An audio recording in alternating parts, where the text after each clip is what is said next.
Olá, seja bem-vinda, seja bem-vindo. Na aula de hoje nós vamos falar acerca da capacidade eleitoral passiva.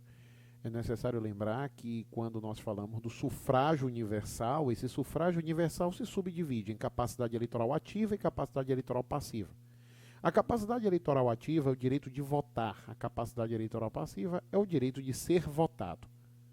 Ora, quando nós falamos da capacidade eleitoral ativa, ela é obtida através do alistamento eleitoral. O alistamento eleitoral é o termo inicial da cidadania, cidadania aqui comentada sob o seu aspecto jurídico. Quer dizer, cidadania é a capacidade que tem o nacional de exercer direitos políticos. Para que eu adquira a cidadania, eu preciso do alistamento eleitoral. Então, o alistamento eleitoral garante, desde logo, a capacidade eleitoral ativa. Mas para a capacidade eleitoral passiva, o alistamento eleitoral é apenas um de seus requisitos. Os demais requisitos são necessários porque, se assim não for, eu não conseguirei me candidatar a mandato eletivo algum. Esses requisitos necessários ao exercício da capacidade eleitoral passiva é o que nós chamamos de elegibilidade.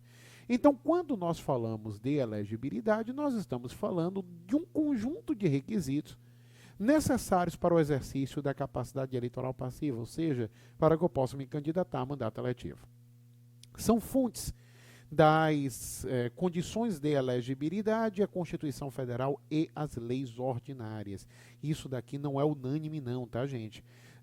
Tem muitos doutrinadores de escola que entendem que as condições de elegibilidade só podem ser trazidas pela Constituição Federal. Mas se tem observado, pelo menos em sua maioria, que também a lei ordinária pode trazer condições de elegibilidade, como nós encontramos em relação à aprovação em convenção partidária e quitação eleitoral. Ora, de outro lado, nós precisamos observar que, segundo parte da doutrina, também resoluções do Tribunal Superior Eleitoral seriam fontes, só que essa parte é minoritária. Então, o que as resoluções do Tribunal Superior Eleitoral podem trazer? Condições de registrabilidade. Mas, João, o que é uma condição de registrabilidade? É o conjunto, agora, de documentos que comprovam que o cidadão possui todas as condições de elegibilidade e nenhuma das causas de inelegibilidade. Então, sim, as condições de registrabilidade podem ser trazidas através de resoluções do Tribunal Superior Eleitoral, diferente do que ocorre com as condições de elegibilidade. Nós podemos apontar condições de elegibilidade próprias e condições de elegibilidade impróprias.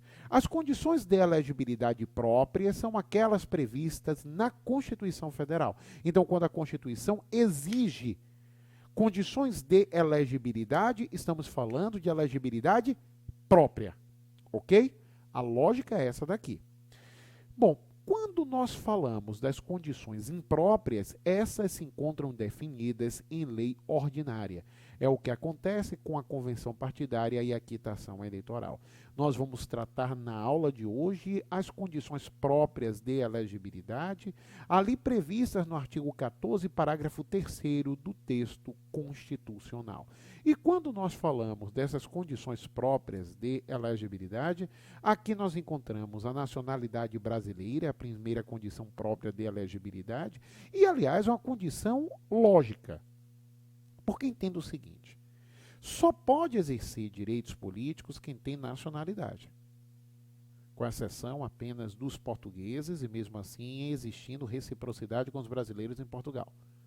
Essa nacionalidade é exigida para o exercício de direitos políticos. Ora, como a capacidade eleitoral passiva, o direito de ser votado, é exercício de direito político, isso me parece que torna evidente a nacionalidade brasileira enquanto uma das condições de elegibilidade, por que não dizer uma das condições de cidadania. De outro lado, nós temos o gozo dos direitos políticos, o que significa que a pessoa não pode estar submetida a nenhuma das hipóteses de perda ou suspensão de direitos políticos previstas no artigo 15 da Constituição Federal. Então, não pode ali ter alguém que perdeu a nacionalidade por decisão transitada julgado, com incapacidade civil absoluta, com condenação criminal por decisão transitada julgado, por recusa a cumprir a obrigação todos imposta ou sua prestação nos termos da lei e por improbidade administrativa. Ora, agora, se a pessoa não possui qualquer dessas hipóteses, se afirma, está ela no gozo dos direitos políticos. Então, gozo dos direitos políticos é uma das condições de elegibilidade. Também temos como a condição de elegibilidade o alistamento eleitoral. Aqui, então, se percebe que o alistamento eleitoral sozinho não garante a elegibilidade, mas é um de seus requisitos, até mesmo porque nós estamos falando do termo inicial da cidadania. Antes do alistamento eleitoral, o nacional não possui cidadania. Por isso, me parece evidente que, nesse ponto, o que nós encontramos é o alistamento enquanto requisito de cidadania e requisito de elegibilidade. O domicílio eleitoral na circunscrição é muito importante chamar a atenção que no direito eleitoral não nos importa o domicílio civil, nos importa sim o domicílio eleitoral. João, tem diferença? Tem. O domicílio eleitoral está previsto no artigo 42 do Código Eleitoral e lá se vê o seguinte, que o domicílio eleitoral é o local de residência ou moradia do eleitor. Residência ou moradia. O que isso significa? Significa basicamente que o conceito de domicílio eleitoral é mais elástico do que o conceito de domicílio civil. Pois o Código Civil, quando trata do domicílio civil, deixa claro que há necessidade de um requisito objetivo para sua definição, que é o local de residência ou moradia, mas também de um requisito subjetivo, que é o ânimo de lá permanecer. É assim que vai funcionar. É o ânimo de lá permanecer. No domicílio eleitoral, esse ânimo de permanecer naquela localidade não é aplicado. Por isso é que eu tenho mais locais que podem ser configurados enquanto meu domicílio eleitoral do que enquanto meu domicílio civil. Não importa ter o domicílio civil numa localidade e o domicílio eleitoral em outra. Costuma-se afirmar que o domicílio eleitoral é fixado por diversos critérios, como o critério profissional, o critério patrimonial, o critério afetivo, o critério político. Por isso, para o direito eleitoral, não vai importar o domicílio civil. Vai importar, sim, o domicílio eleitoral. Tá certo? Então, é esse ponto que nós podemos encontrar. Bom, o artigo 9º da Lei 9.504 ainda especifica esse dispositivo afirmando que esse domicílio eleitoral deve existir há pelo menos 6 meses antes das eleições. Mas, além do domicílio eleitoral, nós temos a filiação partidária. No direito brasileiro, os partidos políticos são tão essenciais que se costuma dizer que a democracia brasileira é uma democracia partidária. Então, por conta disso, os partidos políticos possuem o monopólio das candidaturas no direito brasileiro. Se eu quero me candidatar a mandato eletivo, há necessidade de me candidatar por intermédio de um partido político. Isso significa que há proibição das chamadas candidaturas avulsas. Surgiu uma tese que foi até levada para o Supremo ainda não decidiu, que o ordenamento jurídico exige é a filiação partidária, mas não o intermédio do partido. Quer dizer, a pessoa, desde que esteja filiada a partido político, não precisa do partido para se candidatar a mandato eletivo.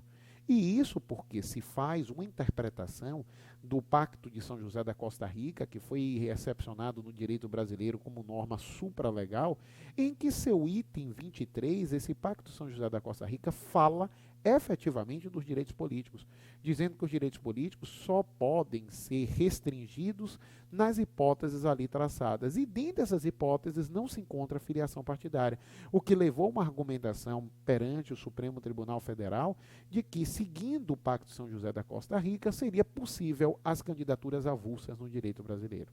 Eu, particularmente, não acredito, e o Supremo ainda não decidiu, que o Supremo vá permitir as candidaturas avulsas, até mesmo porque houve um questionamento perante a Corte Interamericana de Direitos Humanos que cuida desse Pacto São José da Costa Rica, acerca de um caso ocorrido no México, e ela disse que não havia qualquer tipo de ofensa ao Pacto São José da Costa Rica o fato de determinado Estado exigir, enquanto condição de elegibilidade, a filiação partidária, o intermédio da candidatura por partido político. Pelo contrário, isso incrementa a democracia e facilita o controle, principalmente em países em que o financiamento de campanha é em parte público, como acontece no direito brasileiro. O que nós temos hoje é que a filiação partidária é condição de elegibilidade, mas que não basta a filiação partidária. É necessário também que o partido aceite aquela pessoa enquanto candidato e requeira junto à Justiça Eleitoral o registro de sua candidatura. Também o artigo 9º da Lei 9.504 vai acabar por nos mostrar que a candidatura, né, a filiação partidária deve existir até 6 meses antes das eleições. Então, até 6 meses antes das eleições, eu tenho necessariamente que estar filiado a partido político para, assim, poder me candidatar a mandato eletivo. É interessante que nós temos algumas situações no direito brasileiro que afastam essa filiação partidária até 6 meses antes do pleito. E essas situações dizem respeito aos militares, porque a Constituição Federal veda aos militares a filiação partidária. Mas a questão é a seguinte, bem, os militares, eles não podem se filiar a partido político, mas a própria Constituição determina que o militar listável é elegível. Olha só. E que a filiação partidária é uma das condições de elegibilidade. Mas, João, isso é bem contraditório, não é?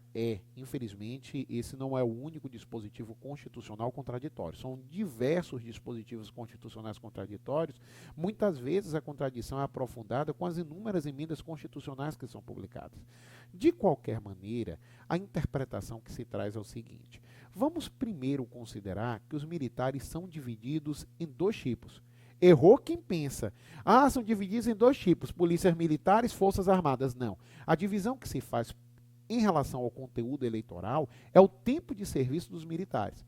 Nós temos militares com menos de 10 anos de serviço e militares com mais de 10 anos de serviço. Para os militares com menos de 10 anos de serviço, a Constituição Federal, no artigo 14, parágrafo 8º, determina que eles se afastem do serviço militar, e cuidado, porque esse afastamento é um afastamento definitivo, devendo se alistar, ou melhor, devendo esse afastamento ocorrer até antes da formalização do registro de candidatura. Então, até antes da formalização do registro de candidatura, se o militar tem menos de 10 anos de serviço, ele vai se afastar definitivamente do serviço militar, se filiar a partido político e concorrer a mandato eletivo. Quer dizer, nesse caso, ele concorre a mandato eletivo filiado a partido, porque perceba que ele já não é mais militar, mas, no entanto, essa filiação já ocorre bem próxima às eleições. Isso porque o registro de candidatura pode ser formalizado até o dia 15 de agosto do ano das eleições. Então, até antes dessa formalização de registro, ele tem que se afastar definitivamente. Pode ser um pouquinho antes. E aí ele se filia, concorre filiado, tá? Pior é a situação, pior no sentido de mais diferente, vamos dizer, é a situação com um militar com mais de 10 anos de serviço. Isso porque, entenda bem, o militar com mais de 10 anos de serviço vai ser agregado pela autoridade competente. E quem é agregado entra numa espécie de licença, me perdoe se eu estou falando de forma muito básica, entra numa espécie de licença em que a pessoa perde o posto, mas mantém a patente. Quer dizer, ela continua sendo militar. E se ela continua sendo militar, simplesmente não poderá se filiar a partido político. Então, o militar com mais de 10 anos de serviço é agregado pela autoridade competente, vai participar de uma convenção partidária, se o partido o aceitar, vai requerer o registro à candidatura, mas um detalhe, ele não está filiado àquele partido, que ele continua militar. Ele só deixa de ser militar se ao final da eleição, tendo sido eleito, passa a diplomação automaticamente, passa a inatividade automaticamente com a diplomação. Então, foi diplomado, automaticamente ele passa a inatividade e aí ele se filia, quer dizer, ele se filia após. Aí vem uma questão muito interessante, levantada, se não me falha a memória, pelo professor Francisco Disseu Barros, em que ele questiona o seguinte, bem, mas nesse caso nós teríamos uma candidatura avulsa porque estamos diante da única situação no direito brasileiro em que alguém concorre sem estar filiado a partido político. E o professor Francisco de Seu Barros responde, não é caso de candidatura avulsa, porque apesar dele não estar filiado a partido político, perceba que ele concorre por intermédio de um partido. Ele vai lá participar da convenção partidária, se o partido o aceitar, de acordo com as regras previstas em seu estatuto, ele vai ter o registro formalizado frente à Justiça Eleitoral pelo partido político e depois ele se filia ao partido político quando passa a inatividade. Tá?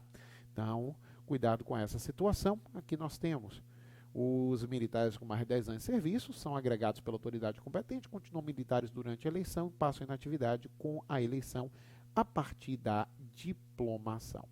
Pois bem, e temos uma consulta porque o Tribunal Superior Eleitoral mudou de posicionamento. Antes ele entendia que, no caso dos militares, né, até depois da formalização do registro de candidatura, eles poderiam se afastar ou serem agregados. Agora não, isso tudo deve ocorrer antes da formalização do registro de candidatura. Por isso, segundo o Tribunal Superior Eleitoral, na consulta 060-1066-64, o plenário do Tribunal Superior Eleitoral, por unanimidade, respondeu à consulta afirmando que o militar elegível que não ocupe função de comando deverá estar afastado do serviço ativo no momento em que for requerido o registro de candidatura.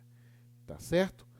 Pois bem, então, nessa situação específica, o que nós temos é que os militares com mais de 10 anos de serviço são os únicos que concorrem sem estar filiados a partido político. Os militares com menos de 10 anos de serviço concorrem estando filiados, mas não respeitam o prazo de 6 meses antes das eleições. E para os demais, a necessidade do respeito do prazo de 6 meses antes das eleições para concorrer a mandato eletivo.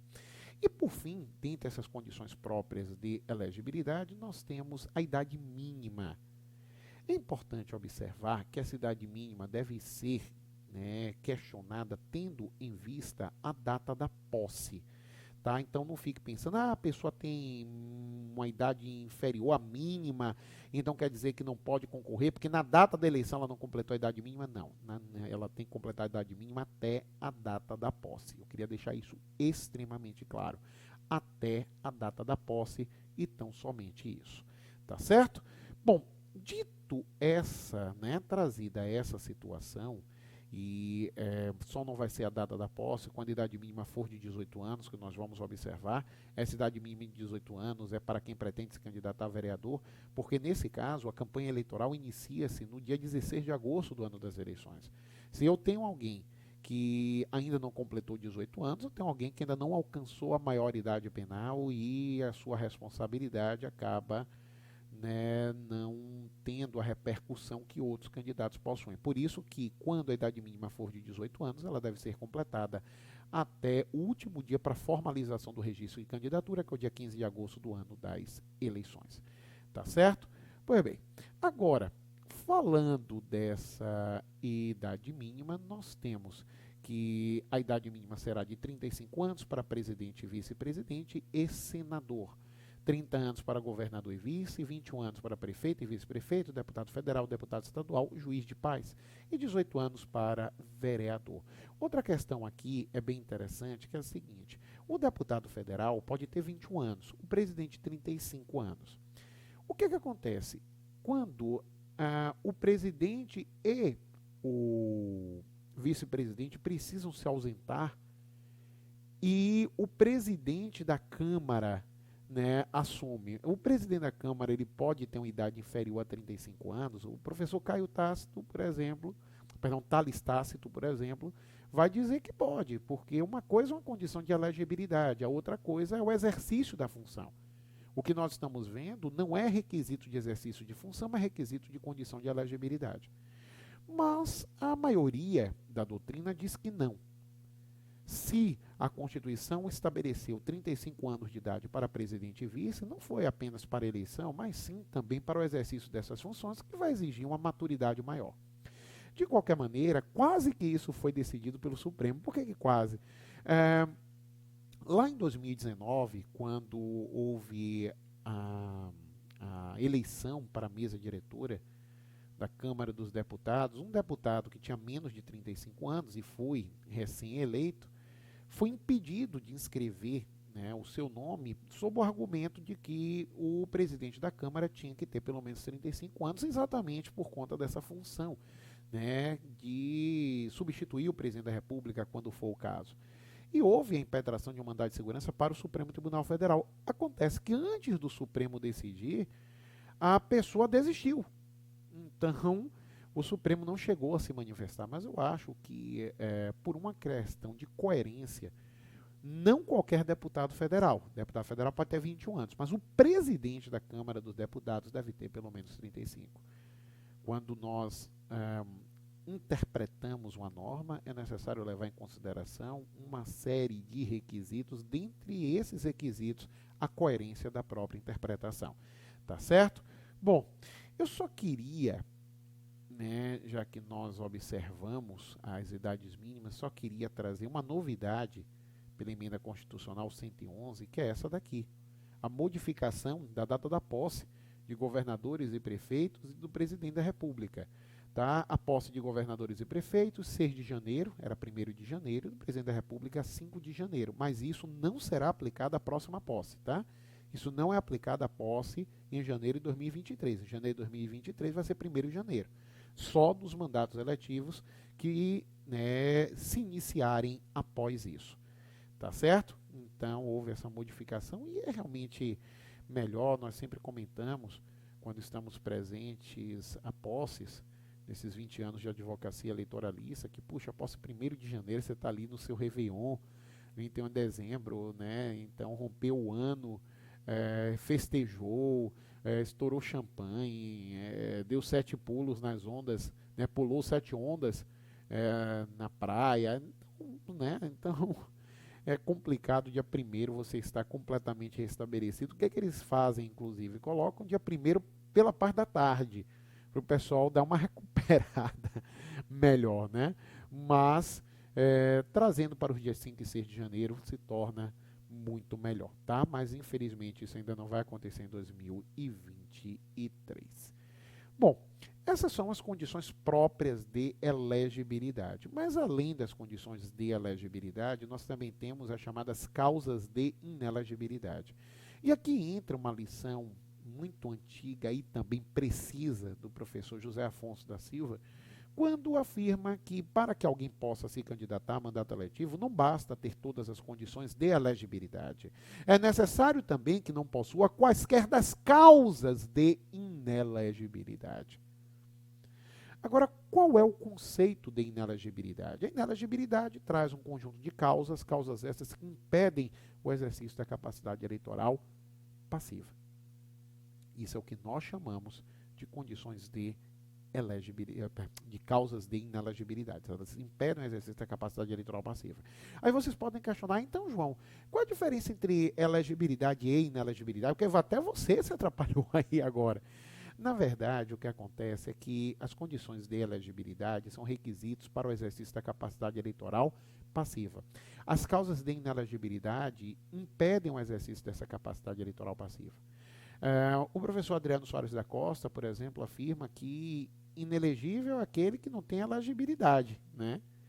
Ele até fala que há uma teoria tradicional da inelegibilidade, que é a teoria aceita pelo TSE, no sentido que não se pode confundir elegibilidade com inelegibilidade. A súmula 33 do Tribunal Superior Eleitoral, por exemplo, afirma que somente quando se discute inelegibilidade é possível a ação rescisória eleitoral. Então, se na decisão rescindenda se discutiu condição de elegibilidade, não caberá ação rescisória eleitoral, ainda que dentro das hipóteses traçadas no Código de Processo Civil. Veja como é que a situação aqui se verifica. Por conta disso, é que, de fato, a interpretação que o Tribunal Superior Eleitoral dá à elegibilidade e à inelegibilidade, quando trazidas pela norma jurídica, é uma interpretação praticamente literal. Quando o dispositivo fala de inelegibilidade, ele não pode ser aplicado às condições de elegibilidade. Quando o dispositivo fala das condições de elegibilidade, ele não pode ser aplicado às causas de inelegibilidade. Tá? Tem uma exceção a isso, baseada numa súmula em relação ao registro de candidatura, em que se permite a uma pessoa, quando há a formalização do registro de candidatura e ainda não possui uma condição de elegibilidade, a súmula 43, se não me falha a memória, do TSE, ela poderá se candidatar a mandato eletivo caso a condição de elegibilidade seja verificada posteriormente. O artigo 11, parágrafo 10 da Lei 9.504 fala disso, mas apenas em relação às causas de inelegibilidade. Então, quando alguém na formalização do registro de candidatura possui uma das causas de inelegibilidade, e essa causa de inelegibilidade posteriormente afastada, ele pode concorrer. Aí vem a súmula 43 do Tribunal Superior Eleitoral e diz o seguinte: não. Se ele também não possui uma condição de elegibilidade, essa condição de elegibilidade se verifica posteriormente à formalização do registro de candidatura, ele também pode recorrer. Foi a interpretação ampliativa que se fez. Mas, normalmente, a interpretação que o Tribunal Superior Eleitoral faz sobre elegibilidade e inelegibilidade é praticamente literal. E essa é a lógica da teoria tradicional da inelegibilidade citada por Adriano Soares da Costa, embora Adriano Soares da Costa siga outra teoria. Tá certo? Pois bem, então, nesse sentido, nós podemos falar que a inelegibilidade é o conjunto de causas essas que impedem o exercício da capacidade eleitoral passiva. Diferente do que ocorre com as condições de elegibilidade, são fontes da inelegibilidade a Lei Complementar e a Constituição Federal. A Lei Complementar, que no direito brasileiro trata de condição de causa de inelegibilidade, é a Lei Complementar 64, por isso chamada de Lei das Inelegibilidades. Tá certo? Há diversas classificações que podem ser trazidas acerca das causas de inelegibilidade, mas a lógica de qualquer classificação é a utilidade de sua, de seu estudo. Então, quer dizer, quando eu trago uma classificação, qual a utilidade que isso tem? Portanto, eu trouxe a classificação que entendo ser a mais útil, que é aquela que diferencia as inelegibilidades absolutas das inelegibilidades relativas. As inelegibilidades absolutas são aquelas que impedem a candidatura para qualquer mandato eletivo. É o que acontece, por exemplo, com o analfabetismo. O analfabeto não pode se candidatar a qualquer mandato eletivo. Já quando nós falamos da inelegibilidade relativa, há um impedimento à candidatura a certos mandatos eletivos, mas não a todos. Olha só, para certos mandatos eletivos, mas não para todos. É o que acontece com a reeleição dos chefes do Poder Executivo. O presidente da República reeleito não pode se candidatar no mandato subsequente a uma nova reeleição. Mas, no entanto, poderia se candidatar ao Senado da República sem qualquer problema. Então, nós estamos diante de uma inelegibilidade relativa, porque ele está impedido de se candidatar para presidente, mas não está impedido de se candidatar para senador, tá? Então, entendo ser essa daqui a classificação mais útil acerca das causas de inelegibilidade. Eu vou começar a falar das causas de inelegibilidade em si, começando pela reelegibilidade. Já que nós falamos da inelegibilidade relativa, vamos falar dessa reelegibilidade. E para falar dessa reelegibilidade, nós precisamos começar o estudo pelo artigo 14, parágrafo 5º da Constituição Federal. É ele que vai nos trazer que o presidente da República, os governadores de Estado e do Distrito Federal, os prefeitos e quem os houver sucedido ou substituído no curso dos mandatos poderão ser reeleitos para um único período subsequente. É evidente que nós estamos falando de chefes do Poder Executivo e, segundo jurisprudência, também de seus respectivos vices. Mas os membros do Poder Legislativo não têm limite de reeleição. João, quer dizer que eu posso ter aí um senador com 4 mandatos consecutivos? Pode. E olha que o mandato de senador é de 8 anos. Então ele teria aí 32 anos no Senado. Tem problema nenhum, porque não há limite para a reeleição. Não há limite para a reeleição. Ele entra ali no Senado com 35 anos, que é a idade mínima, vai, né? E depois está lá, ao final do 4º mandato, já com 67 anos. Né? É bastante tempo no Senado, mas não há limite de reeleição. Mas para a chefia do Executivo há. Os chefes do Executivo e seus respectivos vices vão atuar por, no máximo, 2 mandatos consecutivos. Não há possibilidade de um terceiro mandato consecutivo, embora haja a possibilidade de um terceiro mandato não consecutivo. Nós temos, por exemplo, o ex-presidente Lula, foi presidente de 2 mandatos consecutivos, já ficou fora da presidência por diversos mandatos e vai se candidatar a presidente novamente. Então nós teríamos um terceiro mandato, mas que não é consecutivo, portanto, a proibição aqui não se aplica. Outro ponto a ser levantado é que a sucessão e a substituição, principalmente a substituição nesse caso, é levada em consideração para fins eleitorais quando ocorre 6 meses antes das eleições. A sucessão não, porque a sucessão é definitiva. Mas a substituição, que é temporária, quando ocorre 6 meses antes das eleições, considera-se como se aquela pessoa que substituiu fosse de fato o chefe do Poder Executivo, e aí conta-se como se ela tivesse um único, né, como se ela tivesse exercido o mandato eletivo de chefe do Poder Executivo, apesar dessa substituição ter ocorrido por apenas um dia.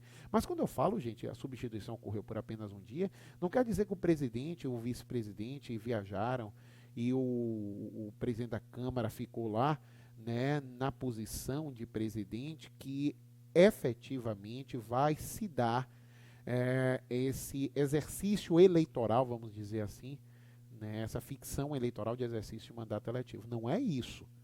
Tá? É necessário que ele produza algum ato próprio do chefe do Poder Executivo para se entender que houve a substituição. Por exemplo, sancionar uma lei, assinar um decreto, participar de uma reunião como presidente. Aí, se isso é feito em relação a um dia, é como se a pessoa tivesse exercido para fins eleitorais todo um mandato, desde que no período de 6 meses antes das eleições. Mas eu continuo o nosso papo. Daqui a pouquinho vamos dar só uma pequena pausa. Nos vemos em breve.